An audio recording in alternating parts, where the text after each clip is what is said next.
Magandang gabi mula sa Pag-asa Weather Forecasting Center. Ito ang ating update sa binabantayan nating bagyo sa loob ng ating Philippine Area of Responsibility. Kaninang alas 10 ng gabi, huling namataan yung sentro ni Bagyong Julian sa layong 345 kilometers silangan ng Apari sa lalawigan ng Cagayan. Ito ay may taglay na lakas ng hangin na malapit sa gitna na umaabot sa 85 kilometers per hour at pagbugso na umaabot sa 105 kilometers per hour. Sa kasalukuyan, gumagalaw ito southwestward sa bilis sa 10 kilometers per hour. At makikita natin dito sa ating latest satellite images na yung mga kaulapan na associated sa Bagyong Julian ay kasalukuyan nakakaapekto sa malaking bahagi ng Hilagang Luzon at ito na rin yung eastern section ng Central Luzon, pati na rin sa ilang areas ng Bicol region.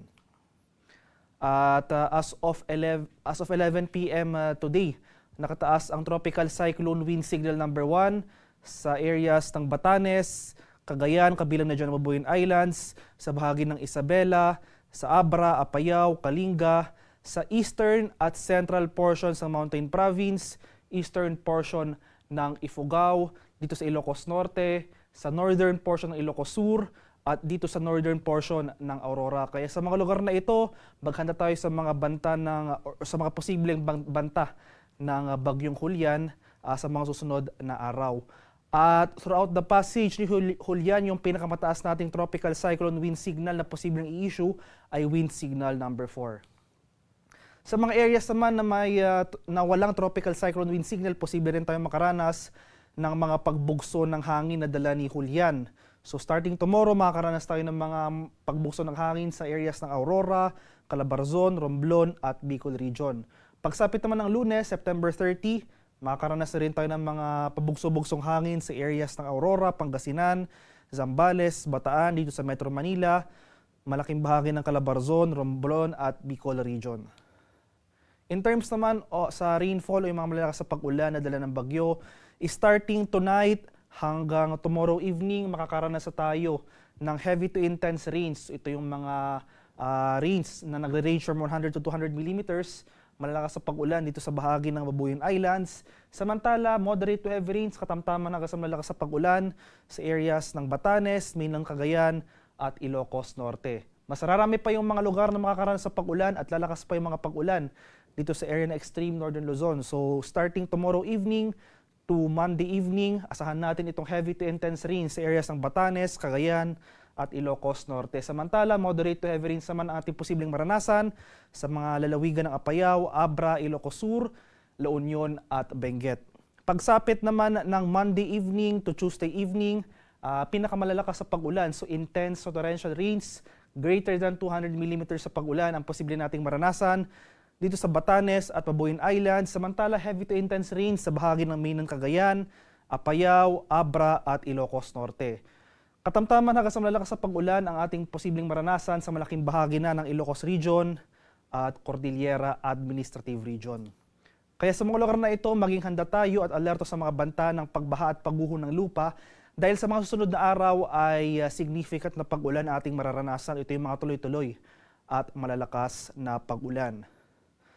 At sa kalagayan naman ating karagatan, as of 11 p.m. may nakataas tayong gale warning or nag-issue tayo ng gale warning sa areas ng Batanes, Mabuyan Islands at sa northeastern coast ng Cagayan dito sa bayan ng Santa Ana. Kaya sa ating mga kababayang mangingisda at may mga maliliit na sasakyang pandagat sa mga lugar na ito, kung maaari, huwag po muna tayong pumalaot dahil makakaranas tayo ng maalon hanggang sa napakaalong karagatan na dala ni Bagyong Julian. And for the rest or sa mga seaboards, remaining seaboards sa northern Luzon, pati na rin dito sa seaboards ng Aurora, makakaranas din tayo dyan ng moderate to rough sea conditions. Ito yung katamtaman hanggang sa maalong karagatan, kaya iba yung pag-iingat rin sa ating mga kababayan na maglalayag sa mga areas na ito.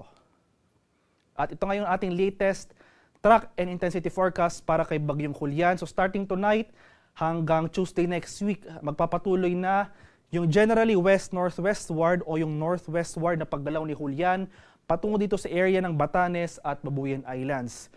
After that, Tuesday onwards, magpapatuloy yung northward or northeastward na paggalaw naman niya patungo dito sa karagatan sa silangang bahagi ng Taiwan, dito sa northern boundary ng ating Philippine Area of Responsibility. And yung tinitingnan natin sa ngayon, itong landfall or yung close approach scenario, Ito yung landfall, ito yung direktang pagtama ng sentro ng bagyo sa kalupaan. Itong close approach, ito yung paglapit ng bagyo dito sa area ng Batanes at Bubuyan Islands sa Lunes. So sa Monday next week, inaasahan natin yung posibleng landfall or close approach ng bagyong Julian sa area ng extreme northern Luzon. So sa Batanes or Bubuyan Islands. And tomorrow evening, bukas ng gabi, posible nitong makamit ang typhoon category dahil inaasahan natin ang patuloy na rapid intensification or yung high chance of rapid intensification sa mga susunod na araw. At dahil yung location nito sa ngayon, medyo favorable para sa rapid intensification, hindi natin tinatanggal yung posibilidad na maging isang ganap itong super typhoon category within the forecast period. At magiging pinakamalapit itong si Julian, yung peak intensity niya. So yung pinakamalakas na intensity ni Julian ay habang nasa malapit na ito sa area ng Batanes at Bubuyan Islands. Kaya hindi lang dito sa extreme northern Luzon or Batanes at Bubuyan Islands area, kundi malaking bahagi ng northern Luzon, maghanda tayo sa mga hazards sa dala ng bagyong Julian. Dahil may kalawakan nga itong radius ng bagyo, posibleng mahagip ang malaking bahagi ng Hilangaw Luzon itong mga malalakas na hangin at ulan na dala ng bagyo. Kaya patuloy tayong umantabay sa mga future tropical cyclone bulletins na issue ng Pag-asa para kay bagyong Julian. At ang susunod na tropical cyclone bulletin para kay bagyong Julian ay bukas ng alas 5 ng umaga. At yan lamang po ang latest mula dito sa Pag-asa Weather Forecasting Center. Magandang gabi sa ating lahat. Ako po si Dan Villamila.